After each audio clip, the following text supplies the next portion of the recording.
Hello and welcome, everybody. This is exciting. Welcome to Serving Pride, the live virtual event. Woo!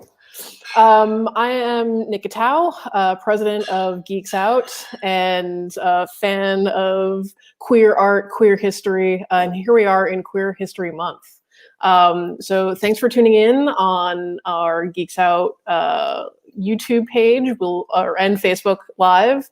What we're going to do today, we're going to read a little bit from Serving Pride, which is our queer history dinner party guide. Woo! And to help all of us start this off, we're going to bring in some of our Geeks Out friends. Hey, everyone. Steve, Terry. Hello. Kyle, and Kevin. Some of my personal faves. This is a tidy selection of the Geeks Out board. We've got Steve, who is our graphics person extraordinaire, Terry, our vice president, Kyle, our conventions, I was going to call you the conventions queer, but that's all of us, and Kevin, our other conventions friend. You've probably all seen us behind a table, though not in 2020. It's been a year. But that's why we're coming together virtually. And I'm really excited to get this started. So, yeah, I will let you each say a quick hello. Hi. Hello. Perfect. It was quick. We did manage to get to two conventions at the start of the year, even though that feels like it was more than a year ago. But yeah, it really does. It's been a while since we've properly been able to see all of you lovely people in person. Yeah, and that's sort of why I'm excited to do something that is dinner party themed, though I haven't had a proper dinner party at my place in too long. What we're going to do is read through a selection of Serving Pride, and you can all find the link to the selections we're going to read at servingpride.org. That will direct you to a free downloadable copy. There you go, servingpride.org. And to commemorate this great event, you can also catch some Serving Pride merch. Then we're going to drop a link into our comment section below. But there we go. Yeah. So Serving Pride. Serving Pride is a project that the organization put together with the help of some great researchers and writers a few years ago. Jay Gondacker, Aria Bocci, Joey Stern, and Josh Siegel were the leads on the project. And it's basically a way for us to gather together and celebrate the queer history that we're not often taught or we don't learn about until much later. So, the highlights, obviously, every June we celebrate. If you're in New York, you're probably celebrating outside of Stonewall. That's something that we know about. But queer history actually goes back a lot further. And there are instances of, as long as there has been history, there have been queer people in that history. So we're going to focus a little bit on some of those stories, starting from the 1400s, going forward. And we're just going to take the time to learn and share. And, we can't be together physically, socially distance hugs, but we can be together virtually. So, we're going to do a little bit of round reading. Kevin, as our maestro, you want to kick us off with some of this beautiful art we've got? All right. So here we are, Chapter 1, Origins. We've got some great art here by Bill Roundy. And a lot of this art here is featured in the Serving Pride book. There's much more that we're not showing you because, gosh, we just know so many talented people. But let us begin. So each chapter begins with an activity. We won't be doing those activities because, again, we're not having a full dinner party right now. But had we been doing the full dinner party regalia, we would begin the Origins chapter with an activity called Unlabeled, where we would set out unlabeled drinks on the table. And together we would mix them, sample them, share them. Again, it's not necessarily COVID safe. In another year. And we would just use that moment to reflect on, what we're drinking in the moment that we're about to share together. So with that said, I'm going to do a little reading. Okay. Chapter 1, Origins. Long before Europeans colonized the Americas, the land, which some indigenous groups called Turtle Island, was home to hundreds of different peoples, each with their own system of kinship, categories of belonging, and rules about sexuality. Many of these communities made space for people who crossed gender lines or blended gender expressions, and such people often took on important functions in their communities. For example, among the Chumash people of coastal California, Aki were responsible for funeral rites.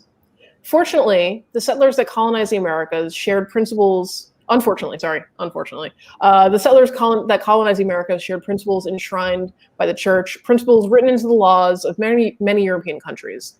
The idea that God had made man more perfect than woman and gave husbands authority over wives. The idea that lust is defiling and sex is only acceptable between a married man and a married woman for the purposes of procreation. The idea that the entire social and moral order of these societies depended on men and women fulfilling these prescribed roles. And I'm tapping you in, Steve. Go for it.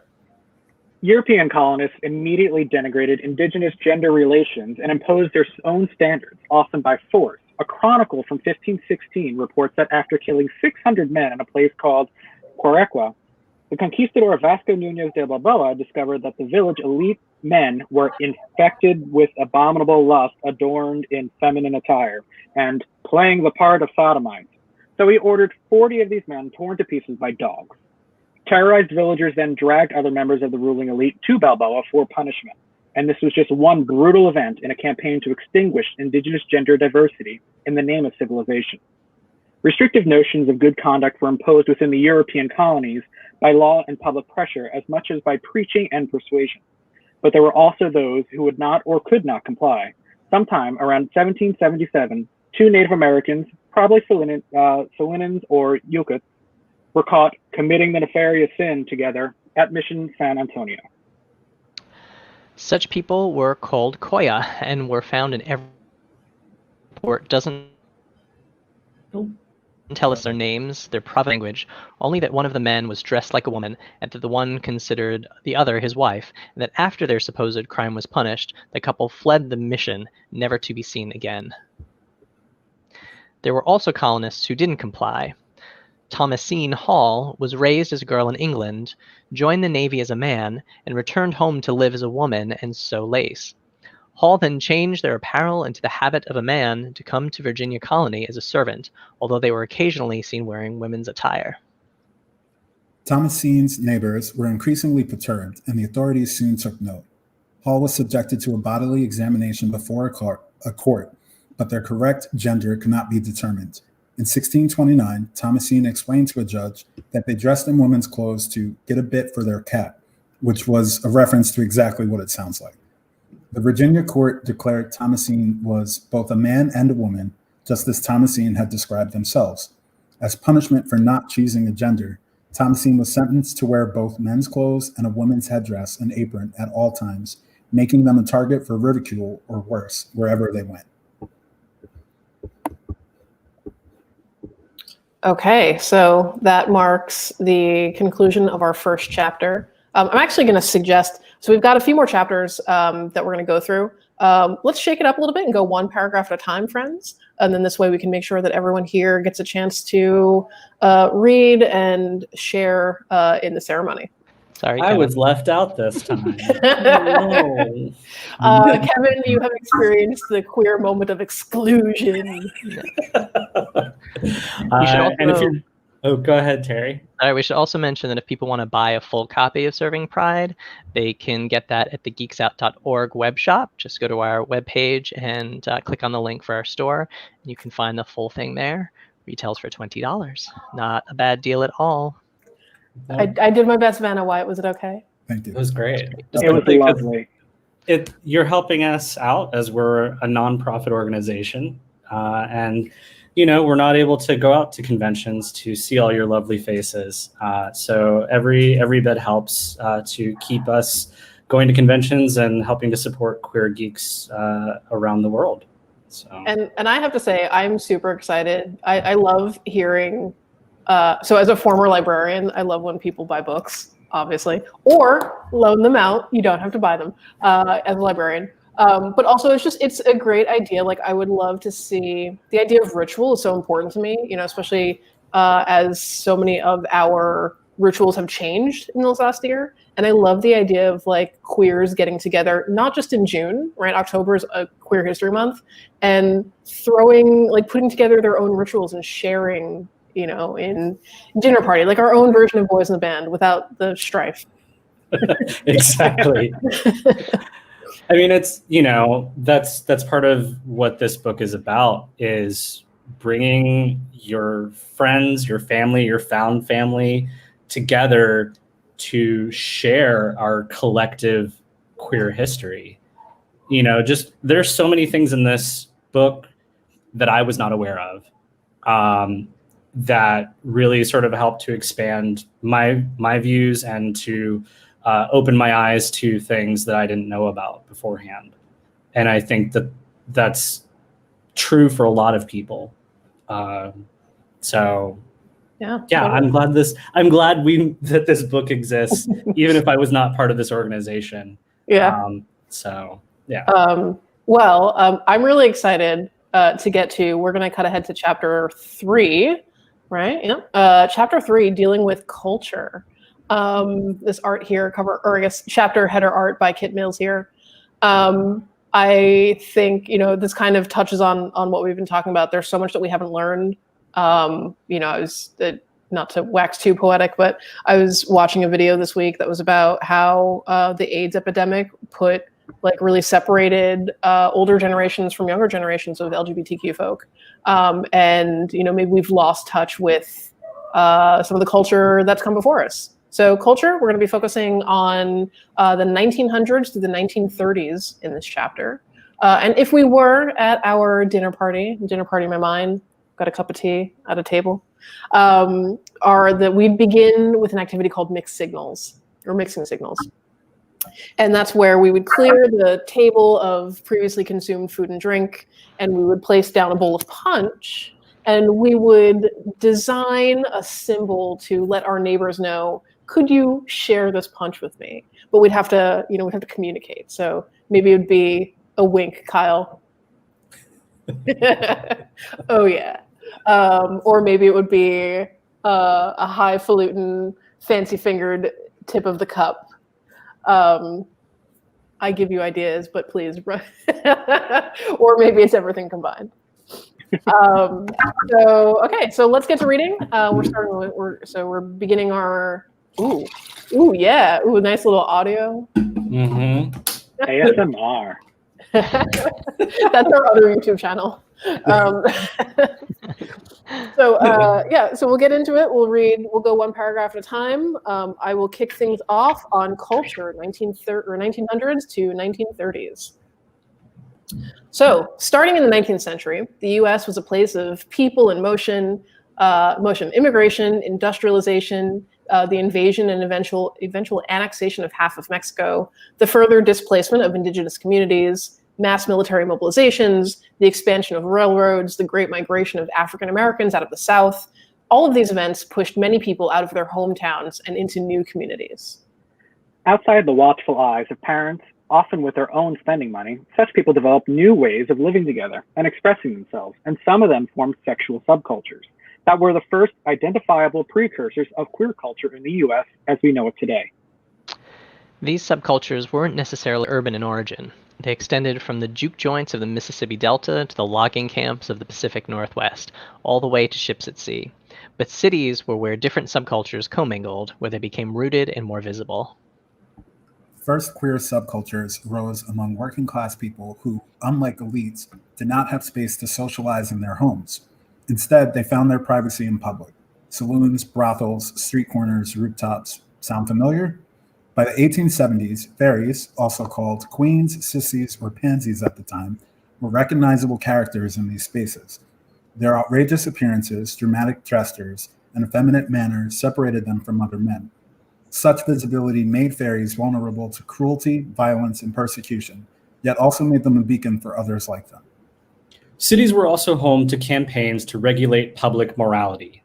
Moral reformers organized commissions against urban vice, pressuring city governments to crack down on gambling, prostitution, drinking, drugs, profanity, panhandling, and other activities that were criminalized as, quote, lewd behavior and disorderly conduct. New laws against cross-dressing, which was associated with sex work, were passed as a small part of a larger effort to push undesirable people out of public view, whether they were unaccompanied women, racial minorities, or the physically disabled. This is a meta note before we continue, or before I pick up. In serving Pride, it was important to use the actual language that was used at the time.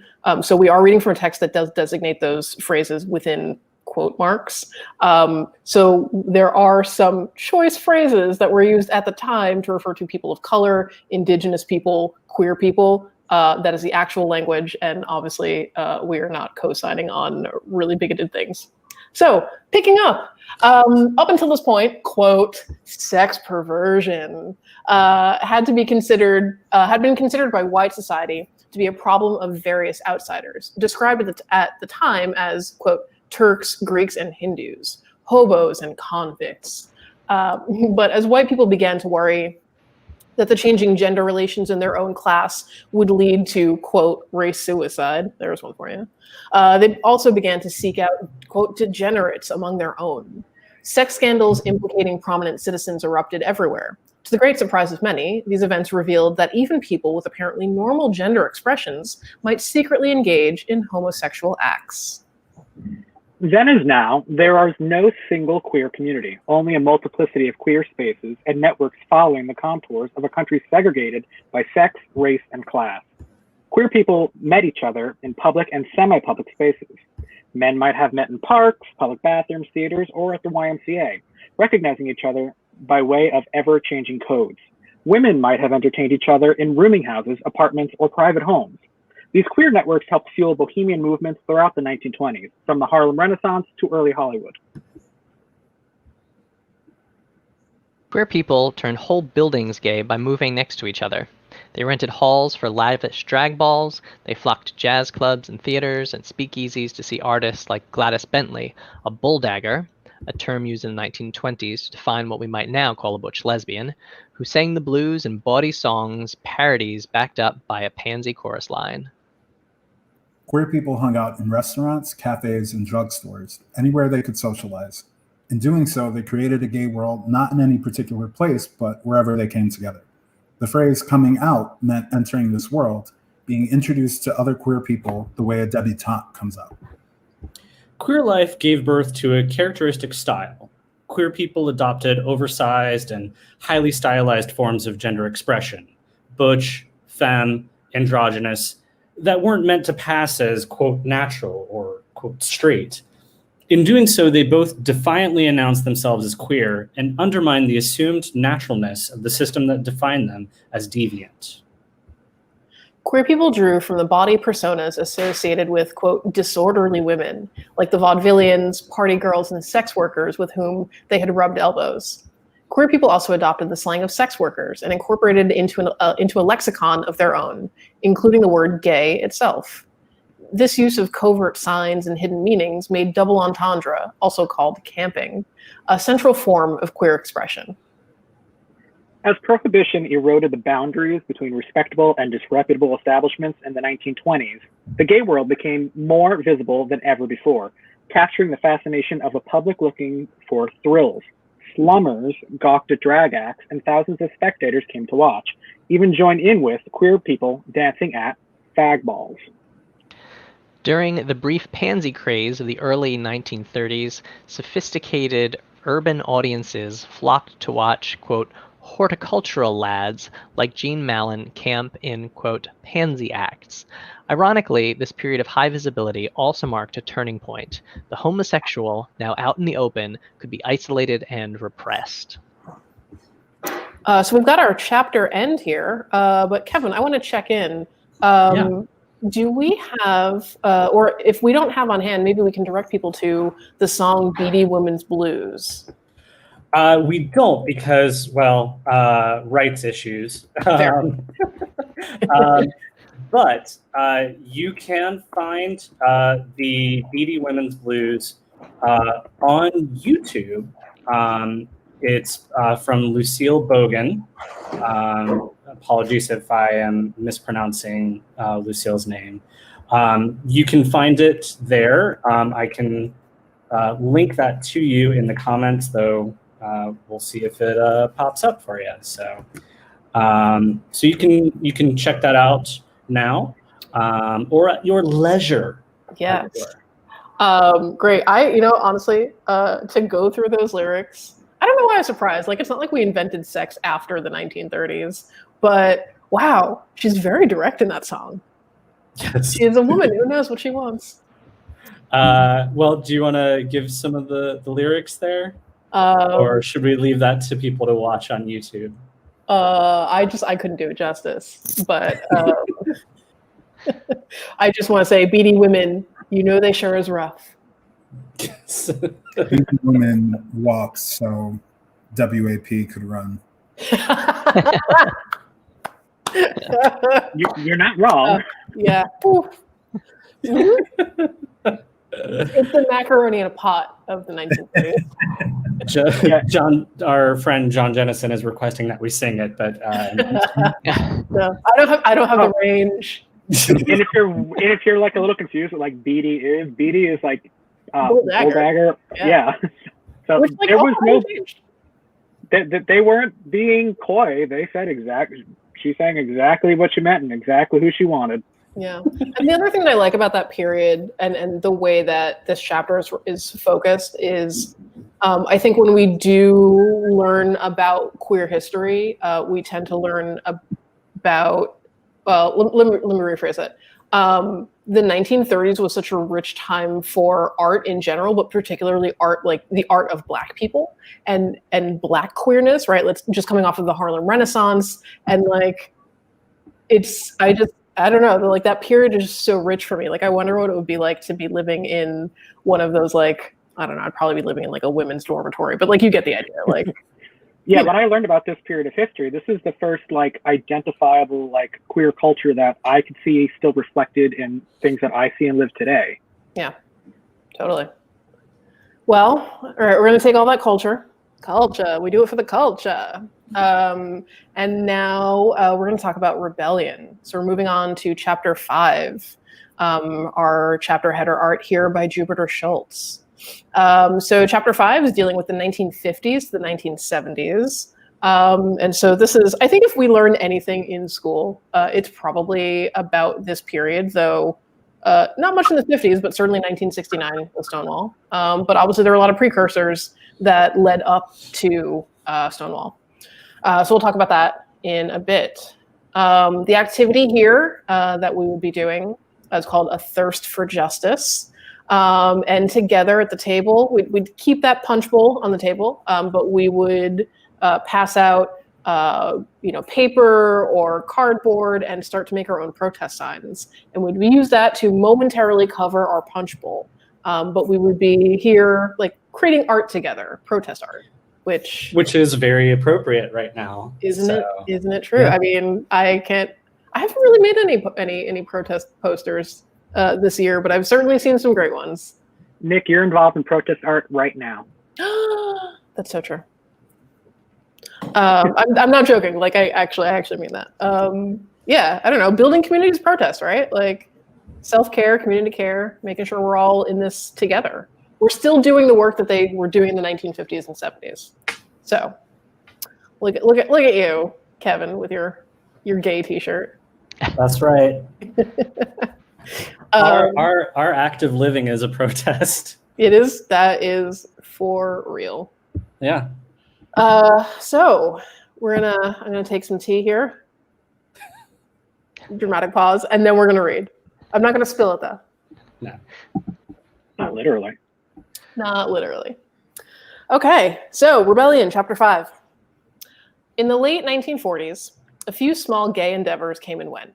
The Knights of the Clock for gay men in interracial relationships, a veterans group, the first known lesbian publication in US, vice versa.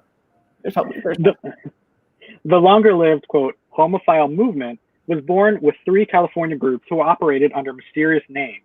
the Mattachine Society of 1951, named after a medieval group of masked truth tellers. One, Inc., from 1952, whose name references a Victorian quotation about the mystic bond that makes all men one, and Lesbian Daughters of Bilitis, or Bilitis, depending on pronunciation, from 1955, alluding to the mythical lover of Sappho. In general, these groups believe that, quote, sex variants are no different from anyone else, and tried to help homosexuals adjust and find a place in society. To that end, they required members to adopt, quote, patterns of behavior acceptable to society, beginning with respectable appearances. These rules reflected the middle-class values of some homophile organizers, but they were also adopted out of fear. Daughters of Bilitis, again, for not sure pronunciation, I'm going with Bilitis, co-founder Del Martin recalls that the police looking for lawmakers at the first Daughters of Bilitis convention in 1959 were disappointed to find only women in dresses, stockings, and heels. Despite these efforts, true respectability remained elusive. One magazine's lawyer double-checked every issue to ensure it didn't quote, advocate homosexuality, but still had to appeal a postal service designation of being, quote, obscene and unmailable, all the way to the Supreme Court. So they appealed that all the way to the Supreme Court. Their victory in 1958, which established that a discussion of homosexuality was not inherently obscene, was crucial. Distributing printed material helped the tiny homophile organizations forge national and sometimes international networks. In their early years, homophile organizations focused on research and education about the, quote, homosexual condition, which often involved hearing from self-proclaimed experts who considered queer people to be sick or sinful. These organizations hoped to build alliances with respectable professionals who might help shift public perception. But that didn't always work as planned. When a coalition of liberal ministers and homophile leaders called the Council on Religion and the Homosexual was planning its first fundraising ball for New Year's Day 1965, some of the ministers met with police in advance with the hope that it would keep the ball from being disrupted. But on the night of the event, police shone spotlights and took photographs of everyone who entered. 3 lawyers and a ticket taker were arrested for objecting. The next day, the ministers gave an infuriated press conference denouncing the police for, quote, intimidation, broken promises, obvious hostility, and Gestapo tactics. Trans people also built new networks in the 1950s with each other and with potential professional allies. For example, a, quote, permanent transvestite named Louise Lawrence collaborated with sex researchers and corresponded with other trans people, going so far as to reach out to people whose cross-dressing arrests were reported in newspapers. One of Lawrence's contacts was, quote, transgenderist Virginia Prince, an energetic organizer who founded a sorority for transvestites with chapters across the U.S. Prince used Lawrence's extensive address book to distribute an early version of Transvestia magazine. Both women were important sources of inspiration for endocrinologist Harry Benjamin, whose pioneering work, The Transsexual Phenomenon, from 1966, supported gender-affirming medical treatments in at least some cases. Quote, since the mind of the transsexual cannot be adjusted to the body, it is logical and justifiable to attempt to adjust the body to the mind. In the early 1960s, social justice and counterculture movements in the US were growing and becoming more confrontational. So was the homophile movement, which shifted from social support and education to overtly political organizing. On July 4th, 1965, a few dozen East Coast and Midwest activists picketed at Independence Hall in Philadelphia, the first of 5 annual reminders of, quote, the government's discrimination against homosexuals, especially in employment. Picketing was still a new tactic for homophile activists. The first picket line had taken place only a few months earlier at an Army induction center in New York. It was an extremely controversial approach and led to rifts between homophile groups, despite the fact the picketers followed a stringent list of rules written by one of the organizers, Frank Kameny. And here are those rules here on the screen. Kameny was an astronomer in the U.S. Army's Army Map Service who fought back when the government fired him for homosexuality in 1958. 3 years later, with every appeal exhausted, he founded the Mattachine Society of Washington with a single goal: restoring homosexuals, quote, to first-class citizenship by means of lawful protest, legal appeals, and lobbying. Not everyone agreed that queer political activism should avoid the more colorful hallmarks of queer culture. After an arrest for solicitation ruined his teaching career and a drag competition won him a little cash, Jose Soria decided to become, quote, the most notorious impersonator or homosexual or fairy or whatever. He soon became the star performer at the Black Cat, a bohemian bar in San Francisco where queer people were, at the time, mixed covertly with the crowd. Soria's performance style changed that. He transformed the space into an overtly gay one through camp, glamour, satirical operas on gay themes, like evading the Vice Squad while cruising, and even a bit of ritual. His shows concluded with the crowd linking arms to sing this song, God Save Us, Nelly Queens, which thankfully we do have a copy of that song. And it's from a movie about Soria. So please enjoy God Save Us, Nelly Queens.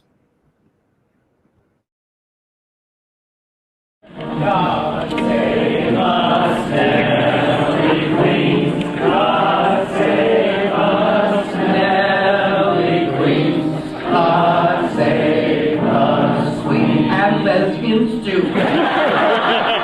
Every mountainside, long may we live and fly.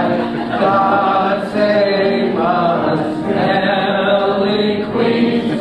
God save us, Queens.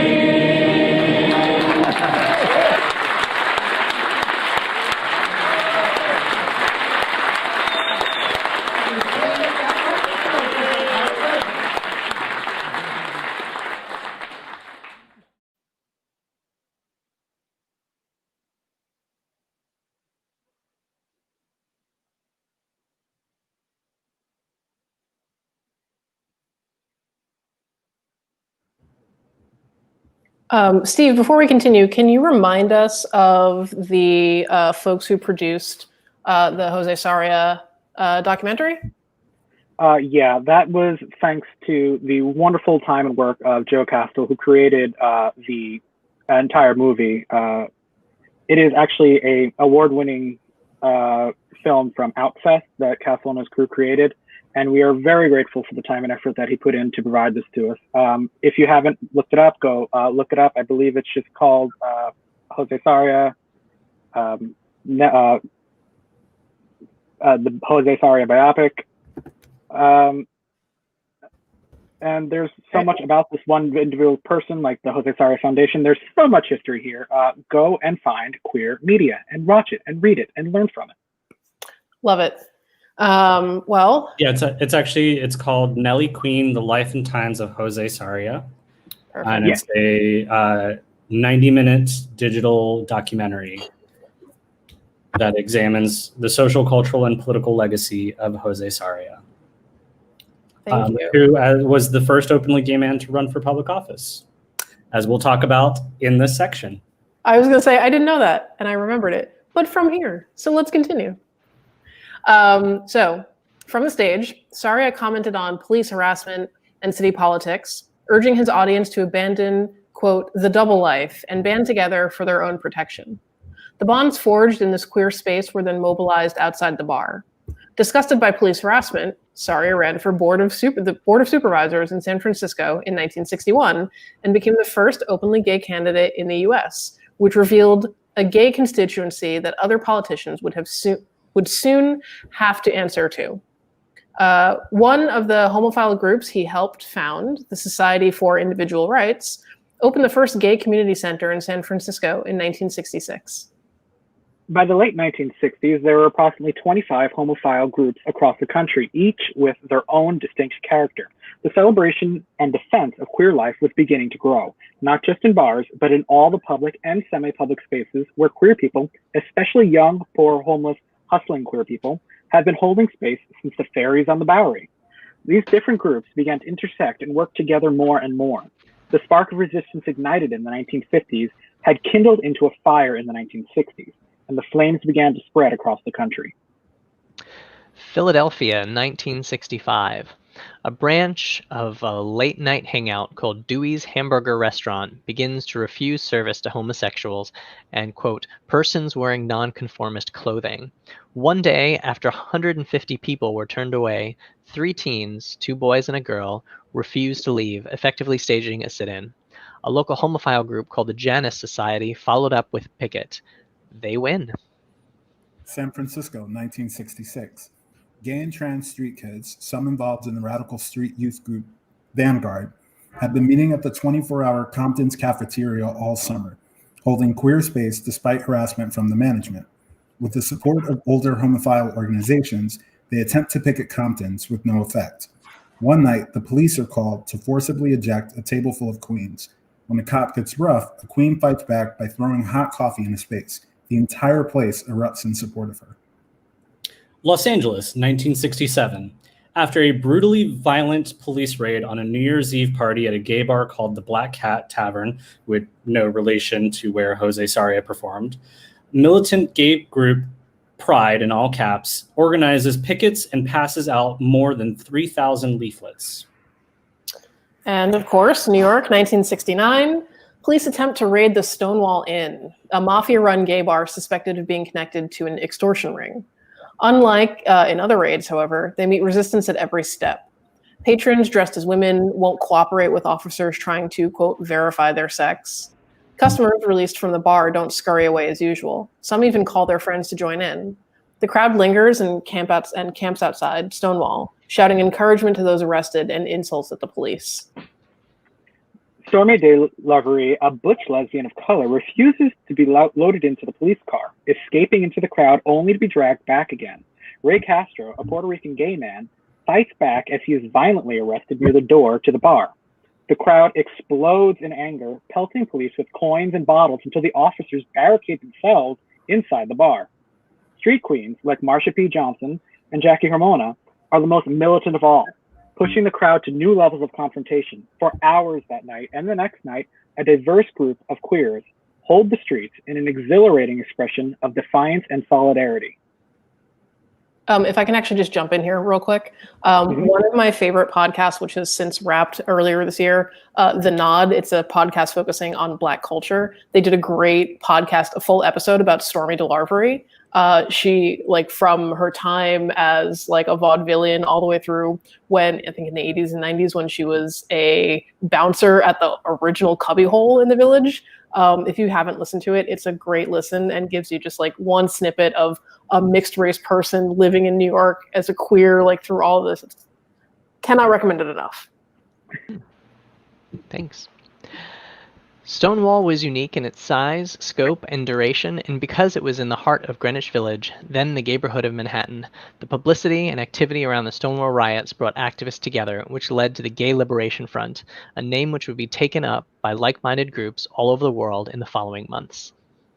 Thousands of new GLF groups formed in the next year, from tiny communes to large coalitions. Not everyone was an activist. Not everyone came up. Not everyone wanted to be gay or identify with this vision of queer life. Not everyone appreciated the new scrutiny that visibility brought to them in their actions. But a rapid diffusion and development of queer cultures, identities, and spaces opened up new ways of thinking about commonality and possibility. A utopian energy found its cultural expression. Not that it was all bliss and glamour. Some of the same methods that had long been used to keep queer people excluded were turned inward. Many accounts from this era document gay bars with the policy of requiring people of color or women to show 3 types of ID to get in. Stonewall and the response to what happened there would eventually become a monumental symbol in queer politics. The East Coast Homophile Coalition, which had organized the annual Reminder Day, accepted a proposal to replace that event with a, quote, Christopher Street Liberation Day in New York City to commemorate Stonewall. This change was followed by parallel events in other cities, and this is why we celebrate Pride in June, which gives many people the false impression that Stonewall was the beginning of the gay rights movement, instead of a moment in which many movements came together. But Stonewall remains important because it marks a turning point. The annual reminder had been a small, carefully controlled event with a clear, specific goal. CSL Day was proposed as a political event, but it soon transformed into something between a march and a party. It was no easy task to organize, though. The larger queer community was a diverse group who understood the need to commemorate their resistance and show unity, but didn't agree on much else. All right. So at this point, were we actually seated around the same table and eating, we would put out our food and share a meal together. But we might, Kevin, you're as Yes. master of ceremonies. Do we have anything to regale the children with right now? We move to the next chapter. We can move to the next chapter, but I will say to sort of tie it to the geekiness of things, I will point out with the Gay Liberation Front, at least, mutants, X-Men, they've always been sort of a queer-coded entity in comics. And one of the things that exists in the mutant history of comics is the Mutant Liberation Front, which, while they have not always been seen as the quote unquote good guys, we're sort of seeing now with current comics that, things are not so black and white. People are protesting for their way of life, and we're seeing that today. So anyways, that was just a little aside. You had to get your X-Men plug in there. Yes, I good did. time. Yeah. This Sorry. is the Geeks Out function. It's true. Exactly. Terry, what were you going to say? Oh, I was just saying, thanks, Kevin, for injecting some geekiness and sharing the parallels between the GLF and the MLF. I'm just saying Magneto was right, So we need a gay island and a gay planet. Ooh, oh my God. Well, we have a fire island, but that's a little exclusionary sometimes. Yes. Yes. I think the gay island is Lesbos, everyone.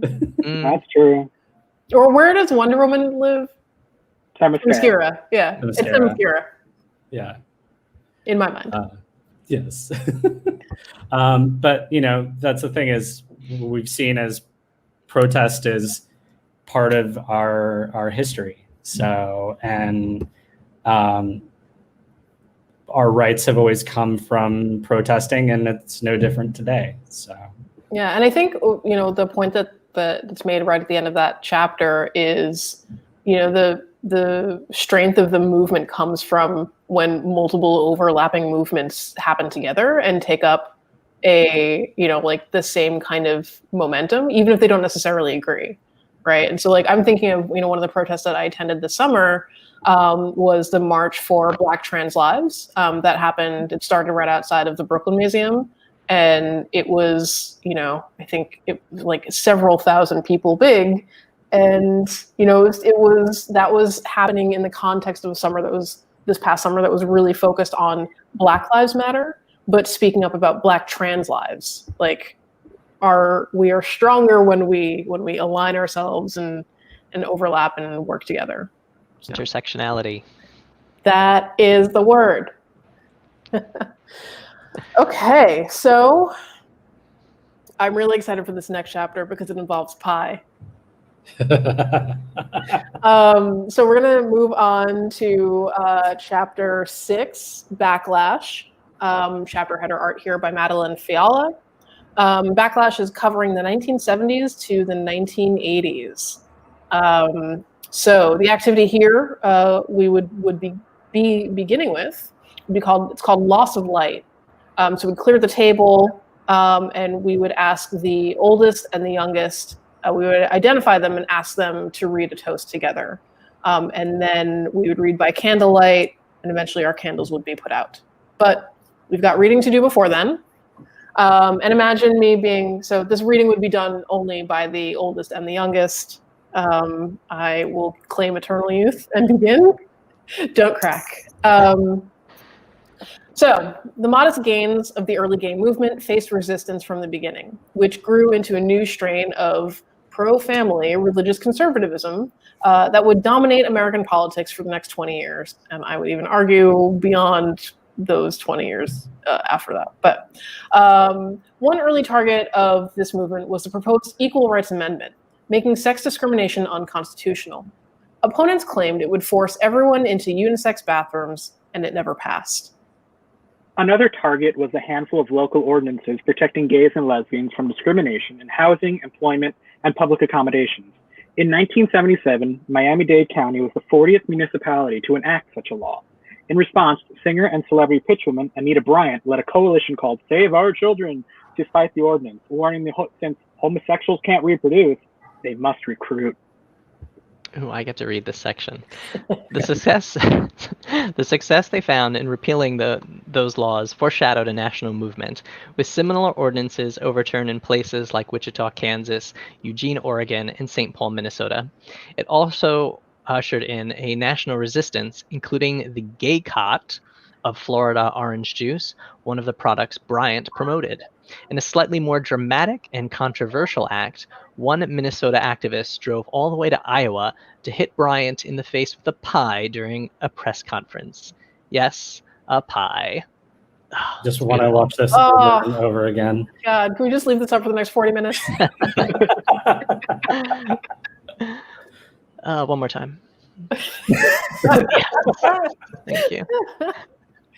Also, I just have to point out, boycotting half of a mimosa is also a little homophobic, but that's just me.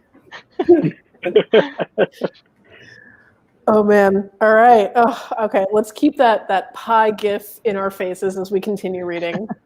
Oh. Like, let's just watch it. No. The next year, several states considered laws requiring schools to fire teachers for homosexual activity or for advocating, encouraging, or promoting homosexuality in public. In California, activists mobilized against the proposed law under the slogan, come out wherever you are, canvassing their communities to talk about the negative impacts of the law. The initiative was opposed by the teachers' union and politicians from both parties and was defeated. But in Oklahoma, it took several years of legal challenges before the Supreme Court affirmed in 1985 that a similar law's prohibitions of free speech were unconstitutionally broad. The increasing visibility and assertiveness of queer people was also met by a cultural backlash from the disco sucks sentiment and nasty anti-gay comedy acts like Andrew Dice Clay and Eddie Murphy, and arson at gay bars, churches, and community centers. These trends set the stage for the arrival of the gay plague. In 1981, doctors began noticing clusters of unusual illnesses among gay men in Los Angeles, San Francisco, and New York. Some of these cases were reported in the Centers for Disease Control and Prevention's Morbidity and Mortality Weekly Report that summer, leading to some mainstream media coverage, followed by more reports. It took months to realize these conditions were all symptoms of an underlying immune deficiency, and it took several years to isolate the human immunodeficiency virus as the cause. HIV/AIDS is not inherently or universally a gay condition. We know this. It had already been spreading in the US in the 1970s, and the earliest retroactively identified person to have died from AIDS in the US appears to have been Robert Rayford, an African-American teen who did not identify as gay, to our knowledge, and who died in St. Louis in 1969. However, modes of transmission, patterns of inequality, and the concentration of men in neighborhoods in an era of sexual liberation meant that by the time the disease was noticed among gay men, the virus had already spread throughout those gay enclaves. An estimated 30% of San Francisco's gay men might already have been infected by 1982. The fact that AIDS came to attention as a gay white man's affliction shaped subsequent responses to it for decades to come.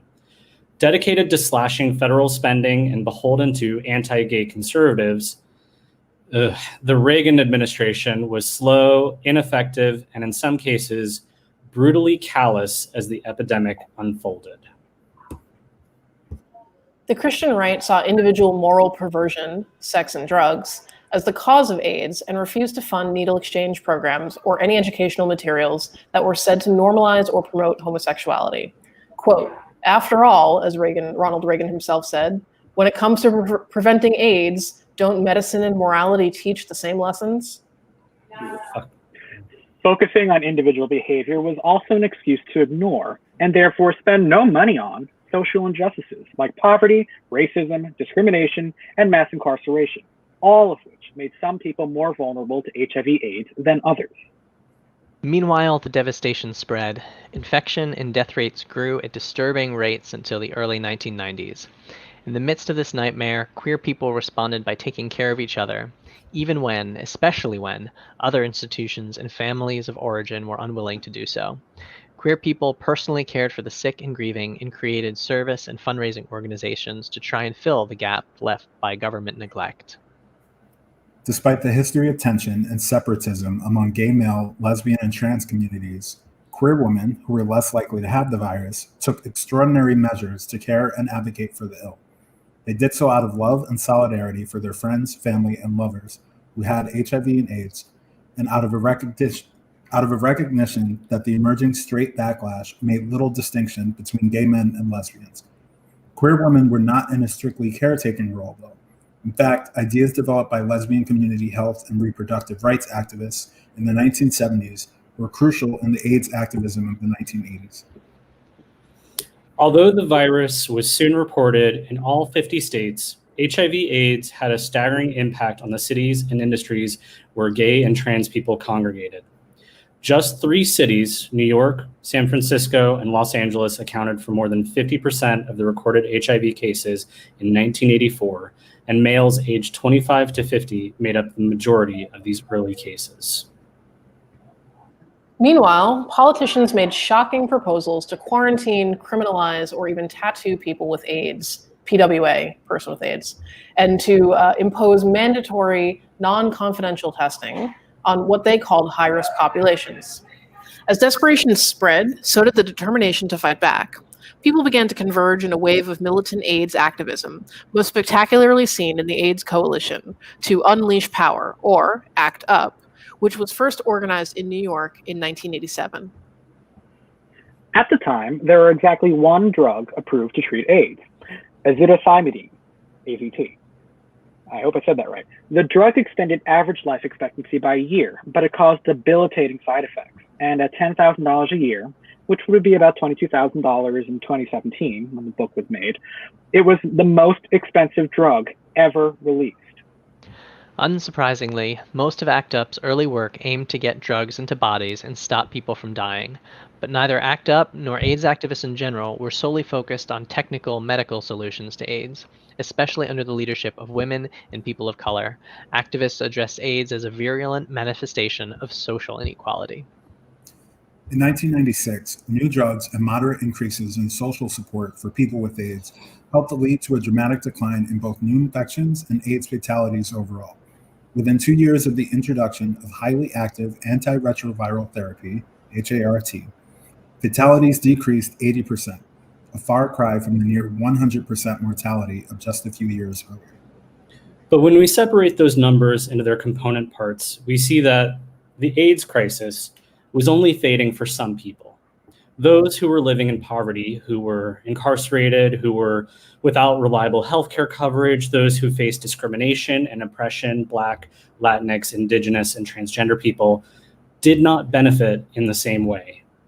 And with the urgency of AIDS fading for the most privileged, so did some of the energy that once fueled the solidarity between disparate groups.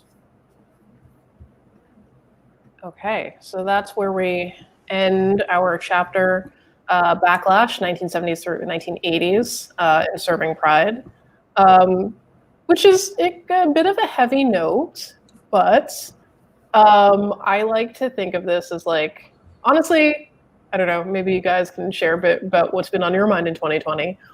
But 2020 has been a shit show, but I think of it this way, right? Like, for all of the terrible things that we're facing in this one year, we're lucky, like, we are the descendants, I mean, for myself, like, of Black people, of women, of queers, like, whether, like, in my bio family or not, like, all of these ancestors have helped us, like, get to this point.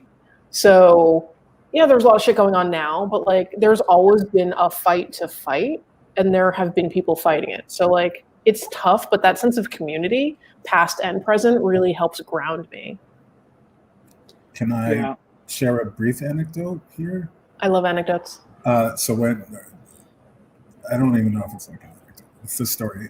When Serving Pride came out, before we published it, we as a board and the people affiliated with Geeks Out had a retreat where we all got together upstate at a house. And there were probably about 15 to 20 of us there. And we did a run through essentially of Serving Pride. We're like, if we're going to be making this material available, we want to make sure like it flows and how it works in action instead of just in reading. And so when we did this chapter, having a room full of that many people with only 2 people speaking, and then with the extinguishing of the candles, like I'm not generally the most emotional person, but like you mentioned, it is a very stark thing to experience. And I feel like 2020 thankfully hasn't had, there's been a lot of loss with COVID, and I think just this overwhelming sense of loss, even if you haven't actually lost loved ones, of just kind of what life was like in the before times. And so learning how to deal with loss, I think, is something that a lot of people are going through this year. So any chance you get to kind of course, be with community, but even revere them or like think back on them fondly and know all of the parts that contributed to getting you where you are. It's good to take a moment to reflect, even if said moment happens to be 7 or 8 months into a pandemic. Yep. Yeah. Any other reflections, thankfulness, community feelings? I love particularly this chapter we just did in Serving Pride, because it is literally my tether to the queer community, because this is the first part in queer history that I actually can remember. When I was in school, that's when the latter part of the AIDS epidemic was still there. It was still a 100% mortality rate by news. It was still the evil gays getting it. And I actually got to see in real time that mentality shift, the treatment shift, and the public response shift. So this was my tether, and Serving Pride, I'm so thankful we have, because it allowed me to like almost work backwards through queer history to see where we got from the beginning up through there. And of course, we all lived everything afterwards. So knowing my little tiny part in the gigantic rainbow tapestry of queer history, it's been really important for me to learn it. So I'm really happy we have this book. Agreed. For me, it underlies the importance of us to fight. That our history as queer people has never been easy. It's been a struggle, and we collectively as a people are fighters. And right now we have an opportunity to fight to make our voices heard. And I've talked to everyone, I've talked to my family, I've talked to the importance of voting and the importance of making sure that, your vote matters, your voice matters, and letting people know how their vote affects your life. And sort of, we're at a place that's kind of scary, and but we can sort of combat that scariness by getting involved, however that looks like to you, whether that's doing the uncomfortable thing of talking to your family about how their actions as voting citizen affect your life, whether they think it does or not. Making calls to your local representative, being part of a phone bank and calling other potential voters, going out to protest, donating if you can, if you're physically able, but just helping to spread the word, because this is important, and what you do and what you say matters. Yeah. Yeah, it does kind of feel like we're at a precipice, I think, just right at the very cusp where there's the potential to take 2 steps backwards. We've made so many amazing strides over the course of, queer history. We've come so far. There's Kevin's shirt, celebrating marriage equality in the United States, which could very well end up being threatened in days to come. So it's so important to remember these things, keep fighting, keep moving forward. It can be difficult, it can be rough, you get knocked down, but you get back up again. I love all of these points, and it's really comforting to hear that we're all sort of like in a similar headspace. Obviously, as a solo quarantiner, I have a lot of time to read, and I've been reading a lot of Audre Lorde lately, and she spoke so much about community care, in addition to self-care. She was the one who coined self-care, but it's another lesson for me, and I think it's one that we're all acting right now, is ask for help, share with your community, make sure that you're connected in some way to people, because, again, we're not in this alone, and it's about, making sure we all see it through together. So thank you for sharing, everyone on the line here. Thank you for sharing this Serving Pride read through. It's given me a lot to feel grateful for and look forward to. I'm going to feed you so much. I did a lot of the cooking for that first Serving Pride run through a bunch of years ago, and I'm looking forward to feeding you all so much food again. So just you wait. That is a threat. I would gladly eat any and all food. Is it okay if I plug the book more? Absolutely. Steve, how could you get the book if you don't already have this copy like I have? If you don't have the free copy we went through today, remember, this is not the entire Serving Pride we did today. If you can go to servingpride.org to get the full book. Remember, we are an all-volunteer nonprofit, so every penny you get goes right back into helping the community. And in this book, not only are the other half of the chapters that you didn't get to see, there are drink recipes. And I promise you, every recipe we include starts off virgin. So you can spice it up however you want, but everyone is welcome to participate in Serving Pride. There are quotes about queer history and queer activism. There's even a bibliography in case you want to learn more. And let's not forget the literally amazing artwork we have from dozens and dozens of queer artists. So servingpride.org if you want to get the full book. Does anyone want to share, because there's a whole section of quotes in this book.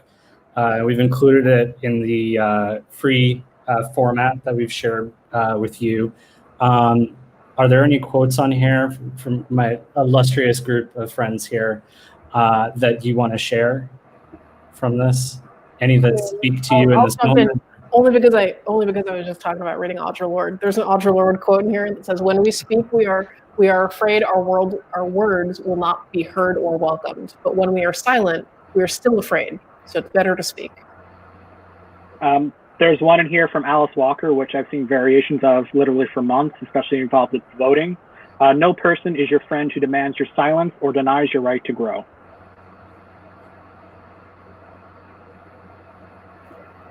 I like this Keith Boykin quote. At the end of the day, it doesn't matter which group is most oppressed or whether they are identically oppressed. What matters is that no group be oppressed. I'm going to read this one by Essex Hempel. Every time we kiss, we confirm the new world coming. Ooh. And can I share the one by Allen Ginsberg, which is just because I just love how in your face it is? Just because I like to suck cock doesn't make me any less American than Jesse Helms. Yes. Cheers. And now we have considering that I was rating. Yeah. Considering that I was born in the state that gave us Jesse Helms. I've got one from Keith Boykin.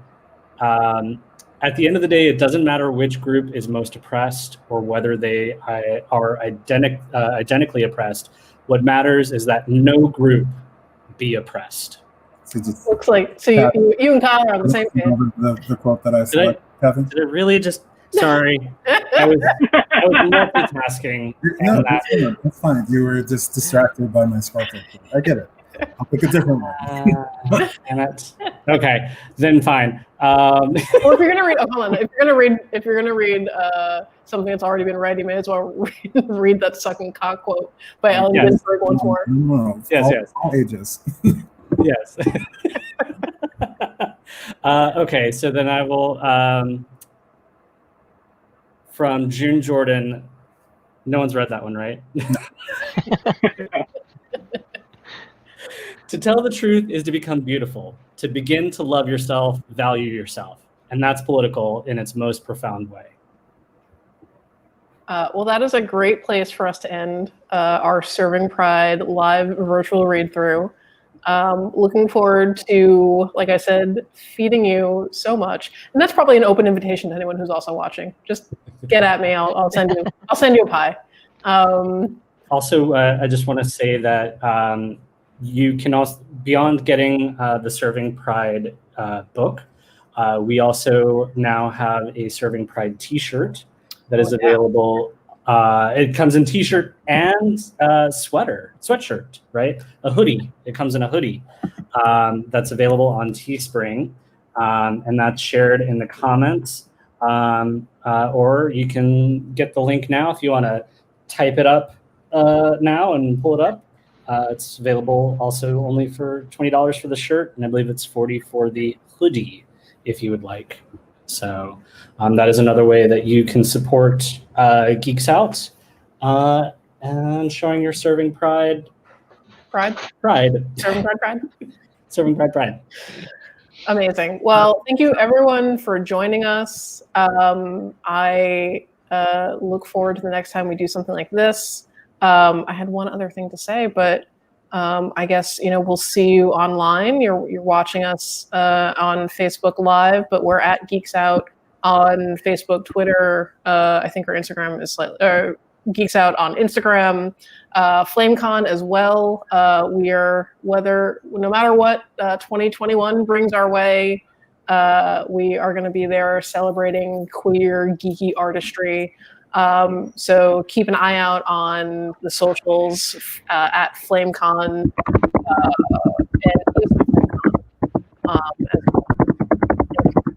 we will leave. We got a little background noise.